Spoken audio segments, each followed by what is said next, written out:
बड़े मियाँ छोटे मियाँ, भागम भाग, coolie number one, hero number one, दूल्हे राजा और भी ऐसी कई हिट फिल्में देने वाले गोविंदा, जिनकी डांस स्टाइल आज भी कॉपी की जाती है और जिनकी फिल्मों के गाने से ज्यादा उनकी डांस स्टेप आज 20 साल बाद भी याद की जाती है। तो ऐसा क्या हुआ कि गोविंदा को रेलेवेंट रहने के लिए ऐसी बी ग्रेड फिल्में करनी पड़ी? इतना टैलेंट होने के बावजूद, इतना स्टारडम होने के बावजूद, 25 से भी ज्यादा हिट फिल्में देने के बाद और 90s के कॉमेडी जॉनरा को रीडिफाइन करने के बाद भी आज गोविंदा को काम नहीं मिलता है। ऐसा क्या हुआ कि उनकी लास्ट 5 सालों में एक भी फिल्म नहीं आई और ना ही अनाउंस हुई। मुंबई के विरार की एक छोटी सी जगह से तो 90s के बॉलीवुड के कॉमेडी किंग बनने तक का सफर देखेंगे आज की इस वीडियो में। तो वीडियो को लाइक कर दो, चैनल को सब्सक्राइब कर दो।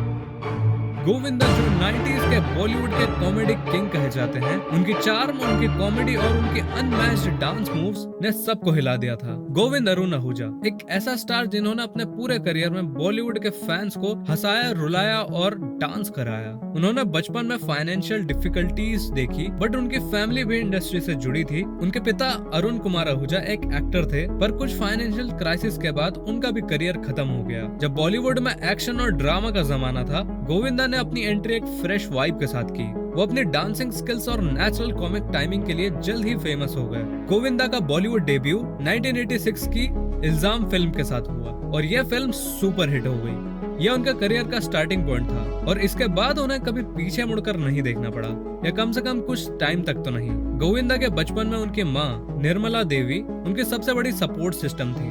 उनकी मम्मी ने उन्हें काफी मोटिवेट किया और उन्हें ये सीख दी, अगर जिंदगी में कुछ बड़ा करना है तो अपनी मेहनत से ही आपको करना होगा। यह उनकी मोटिवेशन थी, जिससे उन्होंने बॉलीवुड के हीरो नंबर वन बनने का सपना देखा और सच भी किया। गोविंदा का एक्टिंग स्टाइल इनिशियली एक ऑलराउंडर का था। वो सीरियस एक्टिंग कर सकते थे, लेकिन उन्होंने अर्ली फेजेस में डांस और लाइट हार्टेड रोल्स में अपना टैलेंट दिखाया। इल्जाम एक हिट थी और इससे उन्होंने ऑडियंस का दिल जीत लिया। गोविंदा ने अपने करियर की शुरुआत में ही कॉमेडी और फैमिली एंटरटेनर्स को चूज किया। मूवीज जैसे Raja Babu, coolie number one, दूल्हे राजा और हीरो नंबर वन ने उन्हें कॉमेडी का किंग बना दिया। उन्होंने डेविड धवन जैसे डायरेक्टर के साथ कोलैबोरेशन करके बॉक्स ऑफिस पर काफी हिट्स दिए। 90s का दौर गोविंदा के करियर के लिए गोल्डन फेज था। उन्होंने कॉमेडी, डांस और यूनिक एक्टिंग के ब्लेंड से अपनी एक अलग पहचान बनाई। इन सारी फिल्मों में स्लैपस्टिक ह्यूमर या फिर सिचुएशनल कॉमेडी होती थी, जो कि ऑडियंस को काफी पसंद आती थी। उस वक्त का बॉलीवुड का सिनेरियो कुछ ऐसा था कि ऑडियंस लाइट हार्टेड और मसाला फिल्म्स देखना ज्यादा पसंद करती थी। गोविंदा को पता था कि उनका टैलेंट सबसे ज्यादा डांस और कॉमेडी में चमकता है, इसलिए उन्होंने वही जॉनरा फॉलो किया जिसमें उनका कॉन्फिडेंस सबसे ज्यादा था। ये फिल्म चॉइसेस ने उन्हें मिडिल क्लास का हीरो बना दिया, एक ऐसा हीरो जो रिलेटेबल था। गोविंदा का कल्चरल इम्पैक्ट इतना स्ट्रॉन्ग था कि उनके गाने और उनकी स्टेप्स हर जगह छाए हुए थे। एक पूरा डेकेड ऐसे गुजर गया जब उनका स्टाइल, उनका फैशन सेंस और उनकी over the top acting Bollywood के डीएनए का हिस्सा बन गई थी। उनके डायलॉग्स और सीन्स आइकॉनिक बन गए थे। उन्होंने डांस को एक नया रंग दिया, डांस जिसमें मजा भी हो, एनर्जी भी हो और एक अलग ही स्वैग हो। गाने जैसे किसी डिस्को में जाएं और सरकाई लो खटिया हर शादी और पार्टी का एसेंशियल पार्ट बन गए। गोविंदा के इस कल्चरल डोमिनेंस का असर आज भी है। हमें कई रील्स पे देखने को मिलता है जहां लोग उनकी स्टेप्स को कॉपी करते हैं। गोविंदा के डांस मूव जैसे मेरी पैंट भी सेक्सी और किसी डिस्को में जाएं 90s के यंग जनरेशन के लिए ट्रेंड सेटर बन गए। वो एक ऐसे हीरो थे जो मिडिल क्लास से कनेक्ट करते थे। उनका अंदाज उन्हें आम आदमी का एक सुपरस्टार बनाता था। गोविंदा के साथ डायरेक्टर डेविड धवन का कोलैबोरेशन एक ऐसा एरा बन गया जिसे गोविंदा और डेविड धवन का डुओ कहा जाता है। इन दोनों की जोड़ी ने बॉलीवुड में एक मसाला फिल्म्स का स्टैंडर्ड सेट किया, जिसमें कि म्यूजिक, डांस और कॉमेडी सब कुछ होता था। बॉलीवुड ने उनकी मूवीज से लाइट हार्टेड और फैमिली ओरिएंटेड कॉमेडीज का इम्पोर्टेंस समझा। गोविंदा उनके फैंस के मिडिल क्लास बैकग्राउंड को रिस्पेक्ट करते थे। उनकी फिल्म्स में उन्होंने आम आदमी के सपने, उसकी खुशियां और उसकी मस्ती को शोकेस किया। लोग उन्हें इसीलिए भी पसंद करते थे कि वो काफी ज्यादा रिलेटेबल थे, सिंपल येट स्टाइलिश। उनके सिंप्लिसिटी, ह्यूमर और डांस उन्हें मासेस के करीब ले आई। जब उनकी फिल्म्स रिलीज होती तो सिंगल स्क्रीन थिएटर्स हाउसफुल होते थे। उनकी फैन फॉलोइंग आज भी स्ट्रॉन्ग है, जो उनके ओल्ड सॉन्ग्स और मूवीज को नॉस्टैल्जिया के तरीके से याद करते हैं। और उनकी फैन फॉलोइंग इंडिया तक ही सीमित नहीं थी, मिडल ईस्टर्न और साउथ एशियन कम्युनिटीज में भी वो काफी ज्यादा पॉपुलर थे। गोविंदा का एक फिल्म का रिलीज थिएटर में एक फेस्टिवल की तरह सेलिब्रेट किया जाता था, जिसे पूरी फैमिली के साथ लोग देखने जाया करते थे। गोविंदा का फैशन सेंस बॉलीवुड के नॉर्म्स के अपोजिट था। वो ब्राइट आई कैचिंग शर्ट्स और मिसमैच्ड आउटफिट्स के लिए जाने जाते थे। जिसे आज रणवीर सिंह कॉपी करते हैं। यह स्टाइल इतना बोल्ड था कि उन्होंने फैशन के ट्रेडिशनल कॉन्सेप्ट्स को बदल दिया। गोविंदा का ड्रेसिंग स्टाइल कलरफुल और वाइब्रेंट हुआ करता था। वो उनकी टाइट पैंट्स हो या over the top T shirts या ओवर द टॉप शर्ट्स, ये फैशन उस जमाने का ट्रेंड सेटर बन गया। आज भी उनका स्टाइल क्वर्की और बोल्ड फैशन स्टाइल में गिना जाता है। 90s के बाद कई टीवी शोज, कॉमेडियंस और एक्टर्स उनका स्टाइल कॉपी करने लगे। वो एक फैशन स्टेटमेंट बन गया और उनकी स्टेप्स या उनकी अदाएं मिमिक करना एक ट्रेंड बन गया। गोविंदा का डांसिंग और डायलॉग बोलने का तरीका कई नए एक्टर्स के लिए एक इंस्पिरेशन बन गया। रणवीर सिंह ने भी कन्फेस किया है कि उनकी एनर्जेटिक परफॉर्मेंस का इंस्पिरेशन गोविंदा ही रहे हैं। एंड इनफैक्ट गोविंदा के भांजे कृष्णा अभिषेक भी काफी क्रेडिट देते हैं अपने मामा को उनकी परफॉर्मेंस, एनर्जी और स्टाइल के लिए। गोविंदा ने अपने करियर में काफी अवार्ड्स भी जीते हैं, जैसे film fair best comedian award. But despite being a huge star, critics कभी उन्हें एक सीरियस एक्टर नहीं मानते थे। उन्होंने अपना फोकस मासेस पे रखा, जो कि एंटरटेनिंग सिनेमा को पसंद करते थे। लेकिन क्रिटिकली अक्लेम और मेन स्ट्रीम अवार्ड्स की लाइन में वो कभी भी नहीं आए।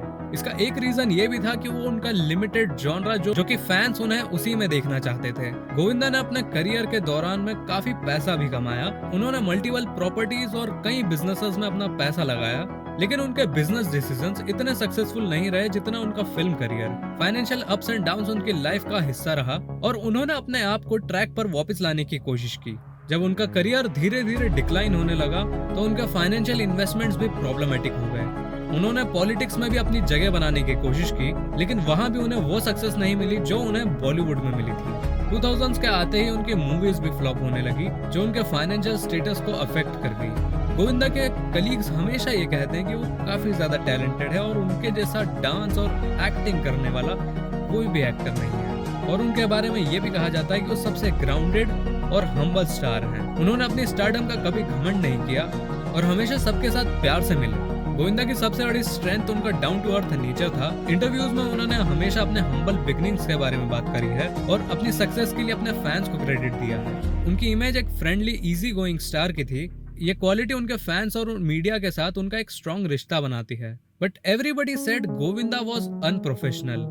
वो हमेशा सेट पर लेट आते थे और उन्होंने एक इंटरव्यूअर को तो थप्पड़ भी मार दिया था।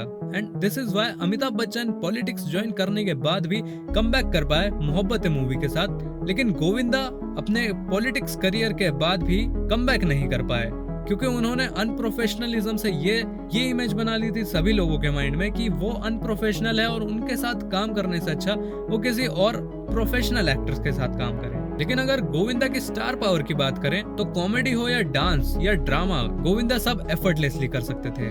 उनकी नेचुरल कॉमिक टाइमिंग और डांस स्टेप्स उन्होंने बॉलीवुड को एक ऐसा स्टार दिया जो ओवर द टॉप था लेकिन दिल से था। गोविंदा का स्टार पावर उनकी मूवीज की बॉक्स ऑफिस कलेक्शंस में दिखता था, लेकिन ये स्टार पावर धीरे धीरे कम होता गया जब नए एक्टर्स और नए सुपरस्टार्स आ गए। वो हर सीन में एक्सप्रेशंस और अपने इम्प्रोवाइजेशन से सीन को और भी इंटरेस्टिंग और एंटरटेनिंग बना दिया करते थे। उनकी डांसिंग स्किल्स ऐसी थी जो उनके जमाने में कोई भी उनसे मैच नहीं कर सकता था। Songs like what is your mobile number उनकी डांस की झलक दिखाते हैं। गोविंदा का एक ही सीन में कॉमिक और इमोशनल स्विच करना उनके टैलेंट और उनकी एक्टिंग एबिलिटी को दिखाता है। उन्होंने कई बार अपनी वर्सेटैलिटी को प्रूव किया, लेकिन उन्होंने अपने कॉमेडी जॉनरा से निकलने की कोशिश थोड़ी कम की, जो कि उनके करियर का डाउनफॉल भी बन गया। 2000s के बाद उनका करियर नीचे गिरना शुरू हो गया। इंडस्ट्री की डिमांड बदल रही थी और लोग सीरियस और कंटेंट ड्रिवन सिनेमा की तरफ बढ़ रहे थे। 2000s के शुरू होते ही बॉलीवुड का ट्रेंड बदल गया। लोग रियलिस्टिक और मल्टी लेयर्ड स्टोरीज देखना पसंद करने लगे। इस वक्त गोविंदा की सेम ओल्ड कॉमेडी फिल्म्स का फॉर्मूला थोड़ा सा रिपीटेटिव लगने लगा। ऊपर से नए एक्टर्स जैसे अक्षय कुमार, शाहरुख खान का स्टारडम भी बढ़ने लगा। गोविंदा ने अपने कॉमेडी जॉनरा से निकलकर बाहर कुछ भी नहीं किया। वो अपने कंफर्ट जोन में ही फिल्में करते रहे और नए डायरेक्टर्स उन्हें अपनी स्क्रिप्ट के लिए रेलेवेंट नहीं समझते थे। वो हमेशा एक हीरो बने रहना चाहते थे। इसके साथ ही उनका पॉलिटिकल करियर भी फ्लॉप रहा। उन्होंने अपने प्रूवन फॉर्मूला को ही फॉलो करना सही समझा, लेकिन वो नई ऑडियंस की डिमांड के साथ इवॉल्व नहीं हो पाए। लेकिन जो भी उन्होंने किया उस चीज का फैंस पर इम्पैक्ट क्या था। गोविंदा का बॉलीवुड इम्पैक्ट नए एक्टर्स और परफॉर्मेंस में देखने को मिलता है। आज भी कई एक्टर्स उनकी कॉमेडी टाइमिंग, डांसिंग मूव्स और यूनिक स्टाइल को रेफरेंस करते हैं। वरुण धवन और रणवीर सिंह जैसे एक्टर्स ओपनली एडमिट करते हैं कि उन्होंने गोविंदा से काफी कुछ सीखा है। उनकी फिल्म से बॉलीवुड को ये सीखने को मिला कि कॉमेडी सिर्फ एक जॉनरा नहीं बल्कि आर्ट का एक इम्पोर्टेंट हिस्सा है, जिसमें टाइमिंग और एनर्जी सबसे इम्पोर्टेंट होती है। गोविंदा के पुराने गानों के सीन्स आज भी सोशल मीडिया पर वायरल होते हैं। उनके मीम्स और फनी डायलॉग्स रील्स पर हमें काफी देखने को मिलते हैं, जो उनकी लेगेसी को नई जनरेशन तक पहुंचाता है। ये प्रूफ है कि उनका कॉमिक जीनियस आज भी रेलेवेंट है। लेकिन इतना सब कुछ होने के बाद भी गोविंदा ने अपने करियर को रिवाइव या अपने आप को इवॉल्व करने की कोशिश क्यों नहीं की? गोविंदा ने कई बार अपने करियर को रिवाइव और इवॉल्व करने की कोशिश की। उन्होंने 2014 में किल दिल और हैप्पी एंडिंग जैसी मूवीज में सपोर्टिंग रोल्स किए, पर उन्हें वो रिस्पांस नहीं मिला जो उन्हें 90s में मिला करता था। उन्होंने इंडिपेंडेंट प्रोडक्शंस भी किए, जैसे कि 2017 की आ गया हीरो, पर वो ऑडियंस के साथ कनेक्ट नहीं कर पाई। उनकी कमबैक मूवीज में भी वही आउटडेटेड फॉर्मूला और पुराना स्टाइल था, जो कि नई ऑडियंस को अपीलिंग नहीं लगा। बॉलीवुड का ट्रेंड चेंज हो चुका था, लेकिन इस सब से हम क्या सीख सकते हैं? गोविंदा की कहानी हर एक एस्पायरिंग एक्टर के लिए सबक है। उन्होंने अपनी एक्टिंग, डांस और एंटरटेनमेंट से एक मिसाल पेश की, लेकिन अपनी चॉइसेस और अडेप्टेबिलिटी की कमी की वजह से वो आगे नहीं बढ़ पाए। लेकिन इसमें कोई शक नहीं है कि उन्होंने बॉलीवुड को एक नया अंदाज दिया, जिसे कि हर किसी ने अपनी जिंदगी में कभी न कभी एंजॉय किया होगा। उनके फैंस उनकी कॉमेडी टाइमिंग और उनके पुराने डायलॉग्स को आज भी याद करते हैं, जैसे कि इतनी खुशी आज भी लोगों को याद है। आज भी फैंस गोविंदा की एक फ्रेश और रीइन्वेंटेड इमेज के साथ उन्हें देखना चाहते हैं। बॉलीवुड कभी भी पुरानी लेगेसी को भूलता नहीं है, और ऐसे में एक पुराने सुपरस्टार का कमबैक एक नए सुपरस्टार को ला सकता है, अगर वो नए ट्रेंड के साथ अपने आप को अडेप्ट कर पाए तो आपका क्या सोचना है गोविंदा के बारे में? कमेंट में मुझे जरूर बताएं, और आपको गोविंदा की कौन कौन सी फिल्में पसंद है वो भी मुझे कमेंट्स में बताइएगा। अगर आपको इसमें की और वीडियोस देखना पसंद है तो आप यहाँ क्लिक कर और भी देख सकते हैं।